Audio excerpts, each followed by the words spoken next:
বুধবার রাতে কলকাতার মধ্যমগ্রামের দোহারিয়াতে বিজেপি নেতা শুভেন্দু অধিকারীর ব্যক্তিগত সহকারী চন্দ্রনাথের গাড়ির পিছু নেয় দুর্বৃত্তরা। এ সময় চন্দ্রনাথের গাড়ি লক্ষ্য করে 4 রাউন্ড গুলি ছোড়ে তারা। এতে গুলিবিদ্ধ হন চন্দ্রনাথ ও তার গাড়ি চালক বুদ্ধদেব বেরা। পরে তাদের দুজনকেই উদ্ধার করে স্থানীয় হাসপাতালে নেওয়া হলে চিকিৎসকরা চন্দ্রনাথকে মৃত ঘোষণা করেন। আশঙ্কাজনক অবস্থায় বুদ্ধদেবকে কলকাতার বাইপাসের একটি হাসপাতালে স্থানান্তর করা হয়।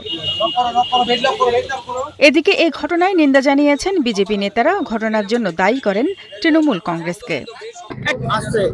সন্ত্রাস শেষ করতে যাচ্ছে না তো, ছুরি আমরা পরে রাখিনি, শুধু দল আমাদের বেঁধে রেখেছে। যে পরিবেশ 15 বছর ধরে তৈরি হয়েছিল, ক্ষমতা থেকে চলে যাওয়ার পরেও সেই পরিবেশের নির্যাস আমাদের সমাজে যে বিষ তা ছড়িয়ে রেখে দিয়ে গেছে তৃণমূলের এই আবহাওয়া। পুলিশ জানায় হত্যার ঘটনায় নকল নাম্বার প্লেটযুক্ত একটি গাড়ি ব্যবহার করা হয়েছে।